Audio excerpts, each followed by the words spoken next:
उत्तर प्रदेश में आलू की खेती बहुत ही फेमस होती है। उस गांव में बलवंत बोलकर एक किसान सेंद्रिय पद्धति से आलू की खेती करते रहता है। वो सब में घुल मिल जाता था। उतना ही नहीं, वो अपने खेत के बाहर ही अपने खेत में उगे आलू से आलू दम मुरी बनाकर बेचते रहता है।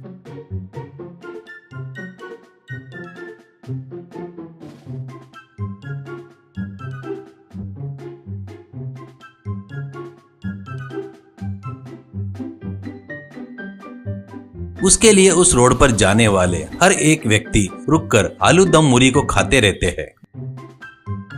उतना ही नहीं, उसके खेत में फ्रेश उगे आलू को खरीद कर ले जाते थे।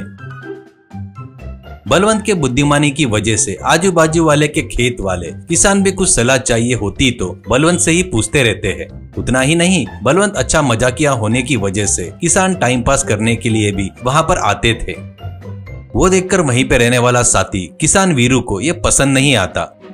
ऐसे ही रहते हुए एक दिन बलवंत के आलू मुरी के पास बहुत गर्दी हो गई देखकर अपने चेले किरण से, ये क्या है रे बाबा, दिन ब दिन फेमस होते जा रहा है, ऐसे ही रहा तो अपने को यूनियन प्रेसिडेंट की पोस्ट नहीं मिलेगी क्या? ऐसा कहता है किरण। भैया तुमको लगा तो पक्का वैसा ही होगा, आप नहीं जीतोगे, ठीक है ना, आप टेंशन मत लो भैया, ऐसा कहता है वीरू। अरे बैल कहीं के क्या बात कर रहा है, सब अपशकुन वाले बातें कर रहा है, छी बेवकूफ करके बोलता है किरण। क्या भैया, आप बोले तो गलत नहीं, पर मैं बोले तो गलत क्या? ये देखो भैया, फालतू की बातें मेरे साथ किए तो मैं यहाँ से चला जाता और जाकर बलवंत के पास ज्वाइन होकर तुम यूनियन का प्रेसिडेंट बनने के बाद तुम बैंक में से 5 लाख दबाने का प्लान बनाया है करके ये सब बता देता भैया, ऐसा कहता है वीरू। अरे यार, तेरे को हिस्सा देता करके बोलने के बाद भी ये फालतू का क्या है रे, ब्लैकमेलिंग? पहले उसका क्रेज खत्म हो जाना जैसा कोई तो भी आइडिया दे, ऐसा कहता है किरण। उसका क्रेज खत्म होना बोले तो उसका फेमस आलू दम मुरी उससे अलग दूर करना होगा, उतना ही नहीं उसकी अच्छाई पर चोट पहुँचाना होगा, ऐसा कहता है। ऐसे ही रहते हुए कुछ दिनों बाद जॉकी बोलकर एक गुंडा बलवंत के पास आकर उसके आलू दम मुरी की गाड़ी को उसको दे दे करके मांगता है। तो बलवंत, अरे तेरे जैसे गुंडे को ये देता हूँ तो ठीक है रे, अच्छा है, ठीक है, तेरे को यहाँ देखकर कोई अपने बीवी बच्चों के साथ यहाँ पर आकर गाड़ी को स्टैंड लगाकर रुकेगा क्या? चल चल निकल यहाँ से, मुंह बंद करके निकल और अपना काम देख ले, ऐसा कहता है। इससे वहां पर आया वीरू। देखिए क्या लोगो, तुम लोग जिसे अच्छा सोच रहे हो ना, ये बलवंत बाबू के पास एक अच्छी जिंदगी की राह चलने के लिए अच्छे इंसान में बदलना चाहता है तो उसको गाली देकर भगा रहा है क्या? उसको आलू की खेती में कमाए हुए पैसे बस नहीं हो रहे क्या? और कमाना चाहता है क्या? ऐसा कहता है। तो लोगों में से एक व्यक्ति, क्यों वीरू, तेरा दिमाग तो जगह पर है ना? अरे उस कमीने गुंडे को बलवंत क्या हम लोग ही नहीं देंगे, वैसे भी ऐसे फालतू आदमी को साथ लाने के लिए तेरे अकल ठिकाने पे नहीं है क्या? ऐसा कहते हैं। इतने में वहां पर आकर किरण, अरे भैया भैया भैया सॉरी भैया, हमारे भैया का पसंदीदा जानवर गधा है भैया, उसके जैसे ही हमेशा आगे वाले को उंगली करके गधे के जैसे पीछे पैरों से मार खाते रहते हैं भैया। कहने से लोग गुस्से से चले गए।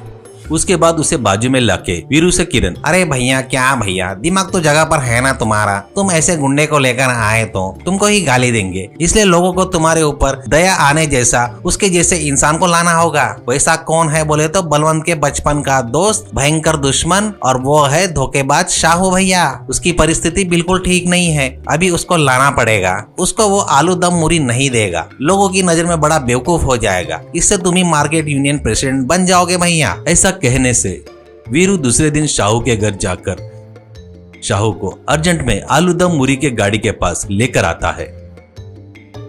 अब बलवंत से वीरू, देख बलवंत, कल उस जॉकी को गुंडा बोला, ओके मैं एक्सेप्ट करता हूँ, नहीं करके नहीं बोलता हूँ, पर अभी ये तेरा दोस्त शाहू है, एक जमाने में तेरे बचपन का दोस्त है, उसको दे दे ये गाड़ी, उसकी परिस्थिति अभी ठीक नहीं है, ऐसा कहता है शाहू। अरे बेवकूफ, कुछ तो भी अर्जेंट काम है करके लेकर आया, इसलिए क्या? बलवंत ने बहुत पहले ही मुझे ये काम कर ले करके बोला था रे, मेरे हाथ पैर बराबर काम नहीं कर रहे हैं, इसलिए मैंने मना कर दिया। इससे मेरी परिस्थिति देखकर बलवंत ही मुझे महीने के खाने के लिए, इलाज के लिए, सबको बस होना इतना पैसे दे रहा है। ऐसा कहने से लोग तालियां बजाते हैं। वो देखकर वीरू से किरण, हो गया भैया, पूरा हो गया, आप कोई नहीं है भैया, तुम इस गांव में फालतू बचे हो, यूनियन लीडर की आशा छोड़कर उस आलू दम मुरी की गाड़ी तेरे को ही चाहिए करके बोलो भैया, तुम ही मुझे दे दो, बोलो भैया। ऐसा कहने से गुस्से में आकर वीरू उसको पकड़कर मारने के लिए उसके पीछे भागता है।